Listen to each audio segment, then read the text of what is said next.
Welcome to the Archives Without Tears Key Concept Series, Module 3, Appraisal and Accessioning. These modules provide very brief and basic overviews of the more in-depth content available through the Pennsylvania State Archives 2-day Archives Without Tears workshops. These concepts were first compiled by the American Association for State and Local History as the Basics of Archives course.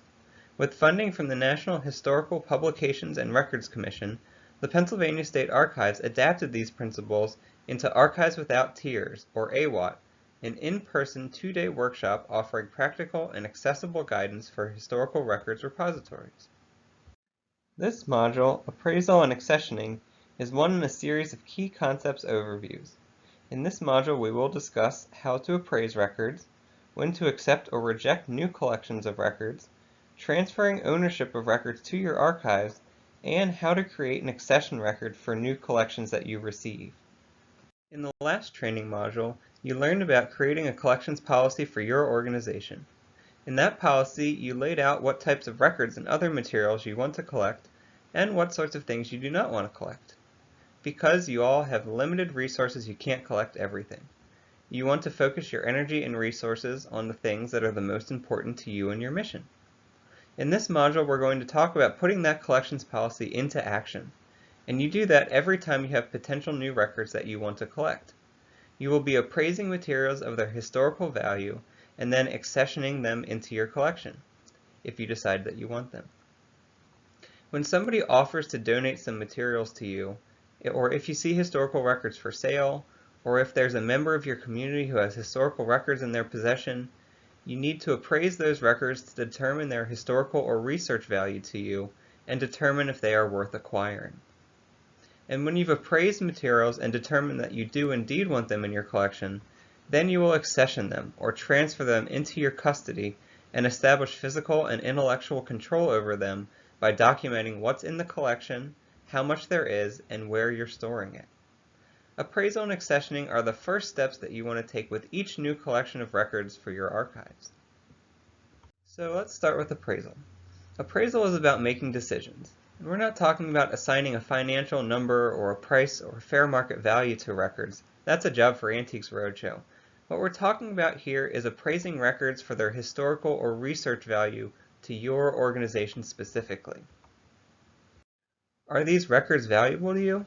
Are they worth your time and resources to collect, maintain, and make available to the public?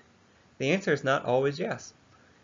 Whenever you have a potential new group of records, you need to learn as much as you can about them to decide if they match your collection policy and have enough value to acquire. You want to determine if the records have historical value and if they're appropriate for you to have. You start appraising records by inspecting them and asking their current owner as many questions as you can to learn about the records and the information they contain. There are many important questions to answer as you appraise records, and I have here on the screen just some examples of relevant questions you might want to ask about records to learn more about their value, condition, and relevance to your archives. Once you know as much as you can about a potential group of records, you can then refer back to your collections policy and use that to decide if you're going to accept or reject the materials. Appraisal shouldn't be a decision you make by yourself either. Take time to talk with other members of your organization to see what they think. If you're unsure about the research value of records, reach out to subject experts like historians, members of the community who are knowledgeable, or other archivists for advice. You can always call us at the Pennsylvania State Archives too. You can also check in with your usual researchers or visitors to see what they think of a potential collection as you make your appraisal decision. This should be a group effort. Remember, we're not just collecting things for the sake of collecting. No matter if we've solicited something or if it's offered to us, you should always be making appraisal decisions for new materials based on their historical and research value, and make sure that they are within the bounds of your collecting policy before you formally agree to take them.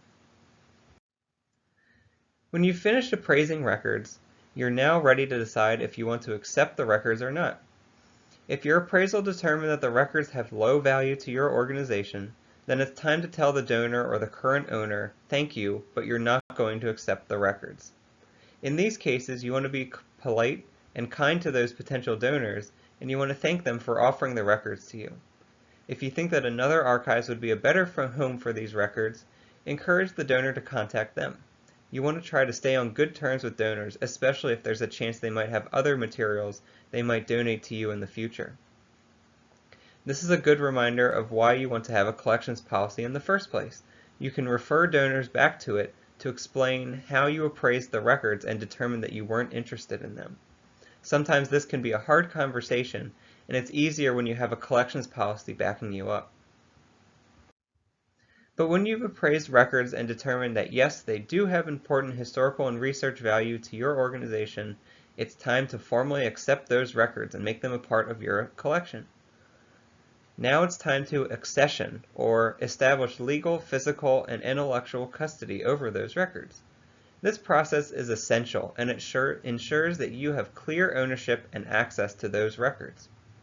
Accessioning has three main steps: signing over the ownership of the records with a deed of gift or another legal document, physically moving those records into your custody, and finally, creating an accession record to document this entire process.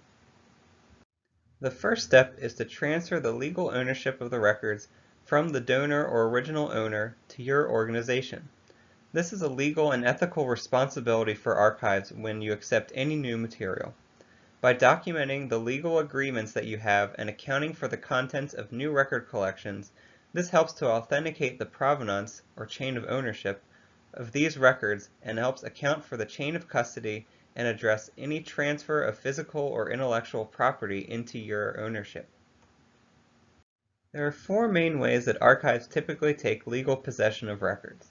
The first is a purchase agreement, and this won't happen all the time, but there will be cases when you've decided that you want to purchase historical records. This might be from eBay or an auction, or perhaps a private individual or a document dealer who's approaching you and selling records to you. When you purchase records for your collections, you want to make sure that the seller has clear ownership of the records first. And when you purchase these materials, you want to make sure that you're documenting the clear transfer of ownership from the seller to your organization. This could be a simple receipt, or maybe something more like a formal agreement. That all depends on what your organization is comfortable with. But regardless, it's vitally important that you create a paper trail that shows your clear ownership of the records. The second option is a deposit agreement. And this is something that we generally recommend avoiding, but I do want to talk about it a little bit here. A deposit agreement is when you agree to hold someone else's records or materials, but the title or ownership of those records don't transfer to you. The donor still owns the records and has deposited them in your care for a certain period of time. And we've found that this can really be a problem for many archives because the owner in theory can then come and take them back at any time. So this makes you responsible for taking care of someone else's records that don't belong to you. And sometimes the donor will deposit materials with a historical society or an archives, and then years later they pass away and their children or their heirs will come back and want to reclaim those records. This can happen really unexpectedly and be a real issue for a lot of archives, especially if you don't have a clear deposit agreement that spells out exactly when and how the materials will be returned. But if you decide that you do want to have a deposit agreement for some records, don't assume that you can easily contact the donor for clarification in the future. Make sure that everything important is spelled out very plainly in the agreement that you sign originally with the donor. The third option is an organizational transfer, and this is when records or other materials transfer from one office or division of an organization to another. And this is a common practice if you work in a government or an institutional archives, or perhaps an organizational archives, where you're transferring records that are inactive in one office to your archives office. And the final option is what's called a deed of gift, and this is the most common mechanism for historical societies and archives and other organizations to take possession of records. And we'll talk about that a little bit more in detail on the next slide. A deed of gift is the document that you sign with a donor when they are donating records into your possession. And what we're talking about here is a signed document that outlines the physical transfer of those records into your custody and also gives you the legal ownership of those records. And a deed of gift shouldn't just be for the physical ownership of the records. You want it to also include the donation of other rights such as copyright, the right to reproduce records or to publish records, and the right to use them in future exhibits. This may also include restrictions on public access to records if there's something you've discussed with the donor. Sometimes there may be personal or confidential information that the donor wants to keep private for a certain amount of time, and a deed of gift is a good place to make that agreement official. A deed of gift may also include a part under what circumstances an organization can loan records out to someone else, or even get rid of them in the future if there's a need for that. You want all of your deeds of gift to be concise, but most of all, be specific. The Pennsylvania State Archives uses a standard deed of gift form that I have a copy of here on the screen, but we also have a lot of room on it to add additional lines if there are any particular details for a certain collection that's incoming that we need to address. And we can also attach other documents to our deed of gift form, such as collection inventories. Remember that once signed, a deed of gift is a legally binding document. So if you have an attorney who works with your organization or sits on your board, I would definitely recommend that you have them review any deed of gift that you are using before you sign it with a donor. Or there may be somebody with legal experience in your community who might be willing to review your deed of gift form as well if you don't have other kinds of legal access. We're only talking about a few paragraphs here, so hopefully it's not too big of an ask.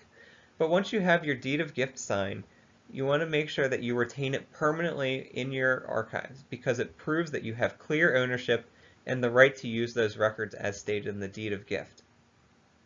Just the same as the deed to your building or any other property you own, a deed of gift is one of your most important documents. And the same goes for any purchase agreements, deposit agreements, and organizational transfer documents that you may be creating as you're taking possession of records.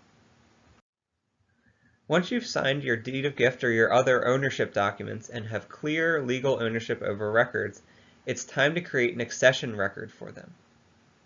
An accession record helps you establish physical and intellectual control over a collection of records.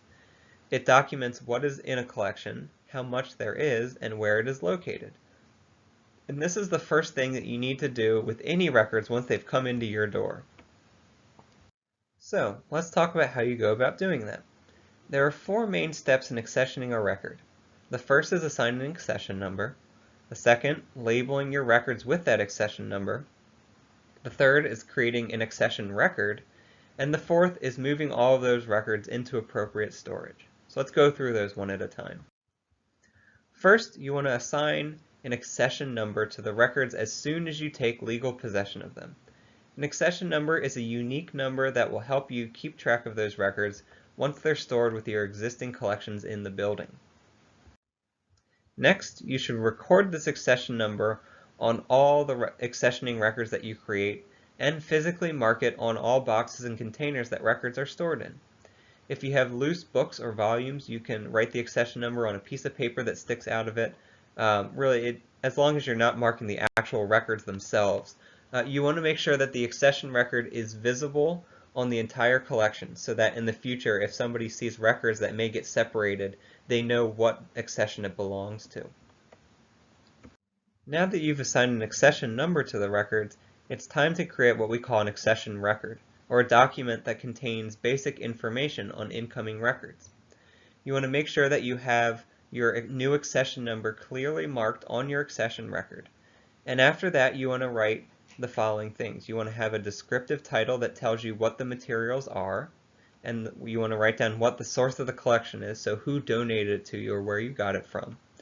And you want to write when you accessioned or when you received the materials, and also the volume of the material, so how much is there.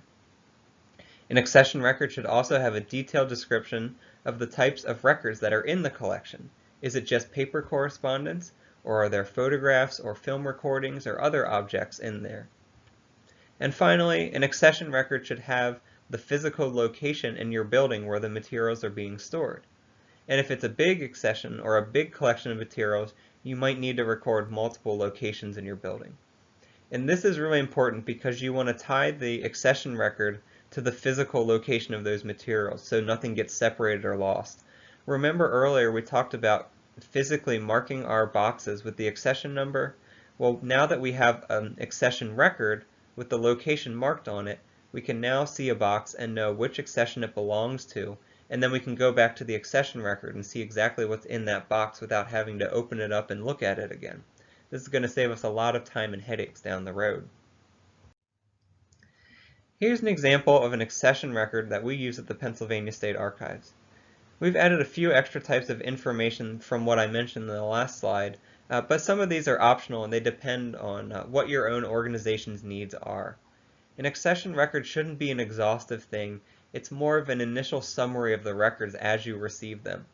Later on, you'll have time to create a finding aid and something that's a little bit more descriptive of the records. This is something we want to do initially. An accession record is a short and quick thing that you make immediately so that you always have good documentation of all records in your care. And finally, the last step in the accessioning process is to actually put those records into storage. Depending on your situation, you may want to keep all the materials stored together, or you might need to separate them because of space issues or because you have separate storage for materials like paper, film, and artifacts. Since you've noted the locations of all the records in your accession record, you don't need to worry about anything going missing or getting lost. If you move accession records around in your building later on, you should go back to your accession record and note that they have been moved. So now that you've accessioned your new records, you know what you have, what it is, and how you can get to it in the future. The more accessions and the more new collections of records that you acquire, the more important it is for you to have clear accession records, since it's hard for any one person to remember everything in your building all at the same time. So, to conclude this training, let's review the key points in appraisal and accessioning. Every time you have a new potential collection, you want to appraise those materials and records and determine what their historical and research value is, specifically to your organization. And you use this appraisal in your collections policy to determine if you want to accept or reject those materials. When you do accept records, you want to sign a deed of gift or some other sort of transfer or purchase record to transfer the legal ownership of those records to you. And when you get the records into your building or your space, you want to accession those records by assigning them an accession number, by labeling those records or their containers, and creating an accession record. By doing all of these things, you'll ensure that you're acquiring records that will be useful to you and your mission, and you know that you have complete physical and intellectual control over those records. In the next module in this series, we'll be talking about processing our new collections so that they're arranged and described in a way that our researchers and staff can use them easily. Thank you for viewing this module of Archives Without Tiers Key Concepts. For the next in this series, please view Module 4, Processing and Preservation. If you have questions or would like more information about the full Archives Without Tiers workshop, please contact the Pennsylvania State Archives at ra-statearchives@pa.gov.